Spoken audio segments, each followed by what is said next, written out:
Bueno, se escucha, ¿no? ¿Sí? Perfecto. Bueno. Ajá.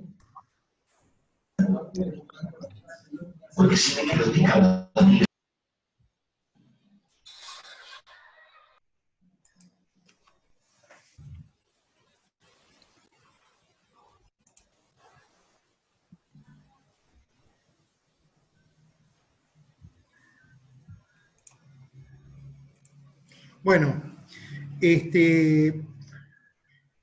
habíamos terminado aquí, ¿no? El activo igual pasivo de tercero más patrimonio neto.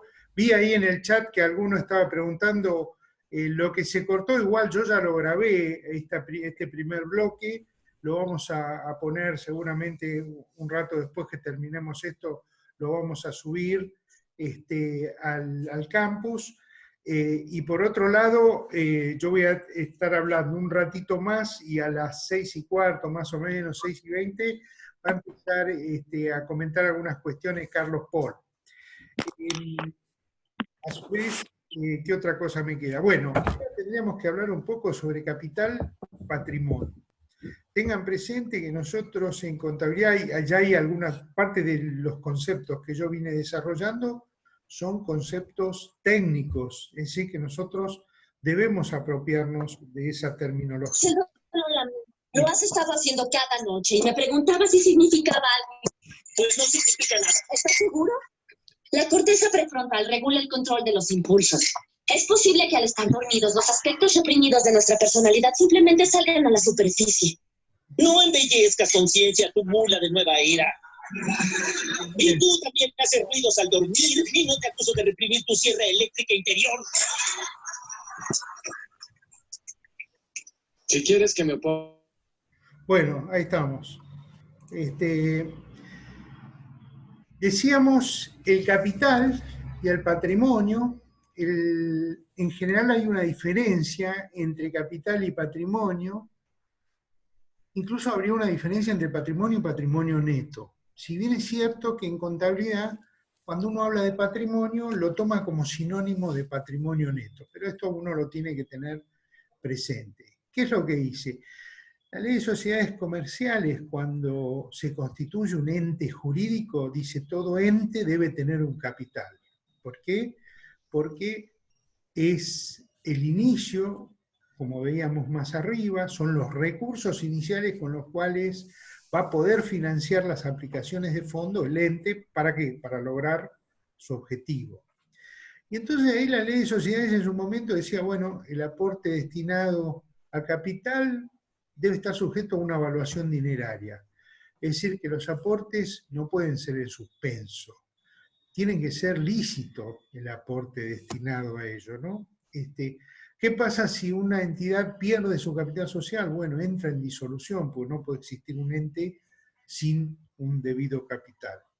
Y esto, en general, hay algunas otras obligaciones que dicen, bueno, el capital es la garantía de los terceros, de los acreedores, por ende, si el ente incurre en pérdidas y estas pérdidas representan un X porcentaje de ese capital, necesariamente los socios o accionistas tienen que tener una reunión y aportar un nuevo capital para reconducirlo, se llama técnicamente, ¿no? Por supuesto que cuando en el momento de inicio de la vida de un ente, en el momento cero, el patrimonio va a coincidir con el capital, en el momento cero. ¿Por qué? Porque el patrimonio va a estar integrado totalmente por el capital. Pensemos que en el momento inicial estamos en aquella situación en la que todavía no empieza a perfeccionarse el ciclo operativo. Estamos en el momento en que los socios se juntaron, los accionistas, y dicen, vamos a constituir una sociedad que se va a dedicar a sacar fotocopias, por ende el capital que calculamos, estimamos que va a ser necesario para alquilar un local, para comprar una fotocopiadora, para comprar el papel, etcétera, etcétera, es tanto. Y somos 5 socios, cada uno, si todos vamos a tener una misma parte, aportaremos el porcentaje en consecuencia. En ese momento cero cuando se decide y se establecen las obligaciones de aporte de cada uno, el capital social es igual al patrimonio neto del ente. Luego, ¿qué pasa? Empiezan el giro normal de la actividad económica, esta que veníamos viendo, es decir, que empieza a darse el ciclo operativo, las operaciones básicas. Nosotros dijimos que en cuanto se dan las operaciones básicas hay un intercambio de flujo económico y un intercambio de flujo financiero. El flujo económico va a generar un resultado, positivo o negativo. Por supuesto que si el resultado es positivo, lo que hace es incrementar ese patrimonio. Si el resultado es negativo, lo que hace es decrementar, disminuir el patrimonio.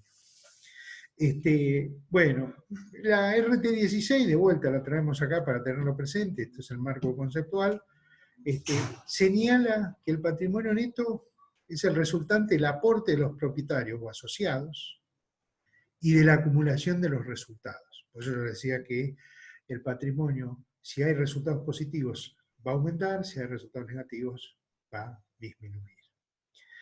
El patrimonio neto, por otro lado, que es ya una figura contable, esto de neto lo que hace referencia es que sería producto de una resta, está definido como la diferencia entre el activo y el pasivo.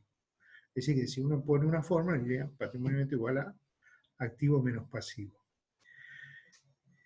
De acuerdo con la igualdad contable, esto se puede puntualizar que el activo, digamos, si yo paso los miembros, el pasivo lo paso para el otro lado, bueno, el activo sería igual al pasivo más el patrimonio neto, que es la misma estructura que vimos antes, ¿no? Pasivo era pasivo de tercero, patrimonio neto era pasivo propio.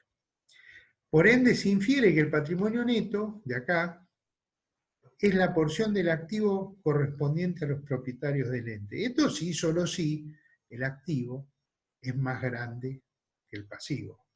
Porque, digamos, en el caso de una entidad estresada financieramente o económicamente, en donde el pasivo es mayor que el activo, el patrimonio neto es negativo.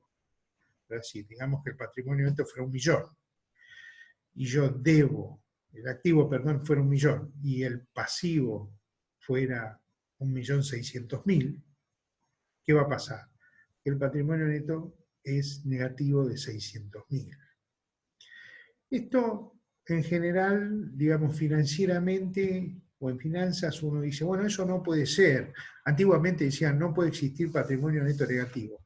Bien, cuando hubo el 2001, acá muchas entidades, muchos bancos presentaron patrimonio neto negativo. En la práctica laboral es posible incluso que ahora bajo esta situación del coronavirus muchas entidades, muchas pymes, muchas empresas estén en esta condición de patrimonio neto negativo porque ellos están asumiendo, supongamos, se les está generando pasivos que son pasivos de estructura, que en la medida en que no tienen operaciones, no tienen ventas, el alquiler de la fábrica, los sueldos caídos de los empleados, etcétera, son todos costos fijos que en la medida en que no pueden ser activados, empiezan a transformarse en pasivos y es posible que esta relación se rompa. Así que, ¿de qué depende? Bueno, alguien decía desde dos lugares diferentes, ¿no? En un lugar, gente de finanzas afirma que en realidad el patrimonio negativo no puede existir, dicen, porque en el momento en que el pasivo supera al activo, ya ahí el acreedor perdió. ¿Por qué? Porque ya no tiene capacidad de recuperar aquello que excede el total del activo. Es decir, si yo tengo 1.000 pesos y debo 1.500, bueno, a lo sumo puedo pagar 1.000. Con lo cual, hay 500 que no voy a pagar. Entonces, hay 500 que los acreedores no pueden cobrar y entonces mi patrimonio neto es cero porque el activo solo alcanza para pagar 1.000. Esta es una posición. La otra posición, por ejemplo, alpargatas, es que una entidad puede funcionar con patrimonio neto negativo en tanto y en cuanto los que le proveen de recursos así lo toleren. Por ejemplo, alpargatas durante muchos años tuvo patrimonio neto negativo mientras que los proveedores le daban aire para funcionar. Y mientras tanto seguían teniendo transacciones.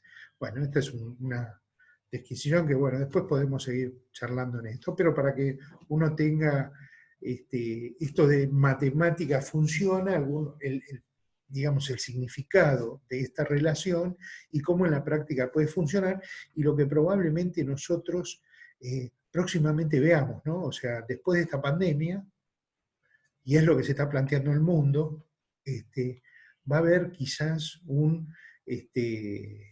hecatombe a nivel económico o economía de los países. Los países desarrollados estarán o lo enfrentarán de mejor manera, los países subdesarrollados o en vía de desarrollo, bueno, tendrán quizás otra forma. Pero seguramente nosotros, en la medida que comprendamos esta materia, seguramente vamos a estar más capacitados para comprender el impacto de la pandemia en una estructura económica financiera a nivel micro, porque cuando ustedes ven un balance, lo que están viendo es una fotografía de una unidad económica, ¿no? Por eso digo a nivel micro. Bueno, y ya el último tema que yo voy a tocar es esto del activo. Yo les transcribí acá lo que dice la RT16 de qué es una definición de activo, porque a mí me interesa que ustedes la aprendan. Este es un concepto moderno, muy elaborado. Antiguamente uno decía, activo es todo lo que tengo más lo que me deben. Hoy, de hace un tiempo, ¿no? Esta es una definición de activo que está universalizada, es decir, aplica a todo